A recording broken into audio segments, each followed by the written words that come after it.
கொசுபத்தி mat use பண்ணாமல் இயற்கையான முறையில் கொசுவை விரட்டுறதுக்கு சூப்பரான மெத்தடு இந்த வீடியோவில் பார்க்கலாம்.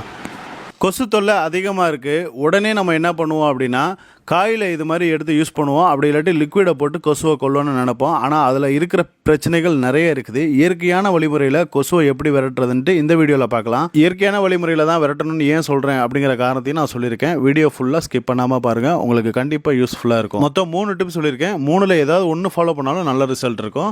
ஃபஸ்ட்டு ஸ்டெப் இது தான், சிம்பிளான மெத்தட் தான். இந்த மெத்தடை யூஸ் பண்ணி கூட நீங்கள் செய்யலாம். 2 ஸ்பூன் அளவுக்கு விளக்கெண்ணெய் எடுத்துக்கலாம். கேஸ்டர் ஆயில்னு சொல்லுவாங்க. இதை எடுத்துக்கோங்க. அதில் ஒரு திரியை போட்டுட்டு 3 கற்பூரத்தை மட்டும் இதில் நல்லா இது மாதிரி பொடியாக்கி விட்டுட்டு திரி நல்லா ஊறினதுக்கப்புறம் நீங்கள் விளக்கு ஏற்றி வச்சிங்க அப்படின்னா 100% கொசு கண்டிப்பாக உள்ள வீட்டுக்குள்ளே என்ட்ராகாது. காரணம், அந்த கற்பூரமும் நம்ம விளக்கெண்ணெயோட ஃப்ளேவர் வந்து கொசுங்களுக்கு கண்டிப்பாக பிடிக்காது. இதை நீங்கள் கூகுள்லேயே சர்ச் பண்ணிக்கலாம். ஈவினிங் 5 to 6 தான் கொசுவோட என்ட்ரன்ஸ் அதிகமாக இருக்கும். அந்த டைமில் நீங்கள் கண்டிப்பாக இதை செஞ்சீங்க அப்படின்னா இயற்கையான வழிமுறையில் நம்ம வந்து கொசுவை விரட்டுறதுக்கு ஒரு சூப்பரான டிப்ஸ் இது. அடுத்து ஒரு டிப்ஸ் பார்க்கலாம். இந்த டிப்ஸ் ரொம்ப ஃபேமஸ். ஈஜிப்டுக்காரங்களோட பண்டைய காலத்து மெத்தட் தான் இது. காஃபி பவுடர் வாங்கிக்கலாம். ஃபில்டர் காஃபி பவுடரோ இல்லாட்டி நார்மல் அரோமா காஃபி பவுடரோ ஏதாவது 5 ரூபா பாக்கெட் ஒன்று வாங்கிக்கோங்க. அடுத்ததாக பார்த்தீங்கன்னா, இந்த மெத்தடு உங்களுக்கு நிறைய பேருக்கு தெரிஞ்சிருக்கலாம். தெரியாதவங்களுக்கு இது கண்டிப்பாக புதுசாக இருக்கும். இந்த மெத்தட் நீங்கள் ட்ரை பண்ணுங்கள். காஃபி பவுடரை வந்துட்டு நல்லா கொட்டிட்டு 3 கற்பூரம் அதில் வந்து நம்ம பொடி பண்ணி போட்டுட்டதுக்கப்புறம் நம்ம இதை வந்துட்டு பற்ற வச்சுட்டு எரிய விட்டோம் அப்படின்னா அதுலேருந்து வரக்கூடிய அந்த அரோமா, அந்த ஸ்மெல்லு வந்துட்டு கொசுகளுக்கு கண்டிப்பாக பிடிக்கவே பிடிக்காது. என்ட்ரன்ஸே ஆகாது. செத்து மடிகிறத நீங்கள் கண்ணு முன்னாடியே பார்க்கலாம். கொசு வந்து ரொம்ப டேஞ்சருங்க. நான் ஆரம்பத்திலே சொல்லியிருந்த மாதிரி ஏன் இயற்கையான வழிமுறையில் போகணும் அப்படிங்கிறதுக்கு ஒரு சிம்பிளான ஒரு எக்ஸாம்பிள் சொல்கிறேன்.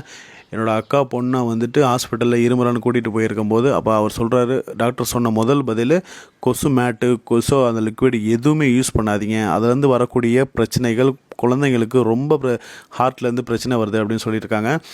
அந்த ஒரு தாக்கத்துலேருந்து தான் நாங்கள் வந்து இயற்கையான மெத்தடில் யூஸ் பண்ணுறோம். அதை உங்களுக்கு வந்து நான் இப்போ சொல்கிறேன்.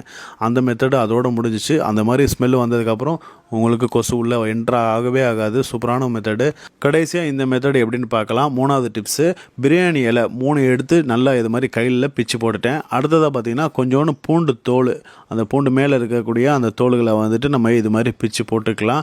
இந்த மெத்தடு வந்து இப்போ ரொம்ப சூப்பரான ஒரு பண்டைய காலத்து மெத்தடு தான் இதுவும் பார்த்திங்கன்னா. அடுத்ததாக இதுக்கு மேலே இது நல்லா தகன்னு எரிகிறதுக்காக ஒரே ஒரு கற்பூரத்தையும் போட்டேன். கற்பூர வாசனைக்கும் கண்டிப்பாக கொசு வராதுங்கிறது ஒரு சயின்டிஃபிக்கில் ப்ரூவான ஒரு விஷயந்தான். இதை வந்து இப்படி நம்ம நல்லா பற்ற வச்சதுக்கப்புறமா இந்த தூளுகள், அந்த சாம்பல்கள் எல்லாமே ஒன்று கூடி வந்துடும்.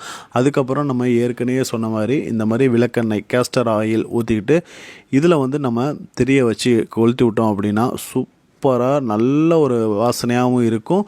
இதுலேருந்து அந்த கற்பூரத்துலேருந்து பிரியாணி இலைகள்லேருந்து வரக்கூடிய வாசனைக்கு நம்மளுக்கு உடம்புக்கு நல்லது. ஆனால் கொசுகளுக்கு சுத்தமாக ஆகாது. இந்த மெத்தடை நான் வந்து ரொம்ப நாளாகவே நாங்கள் இதை ஃபாலோ பண்ணிகிட்ருக்கோம்.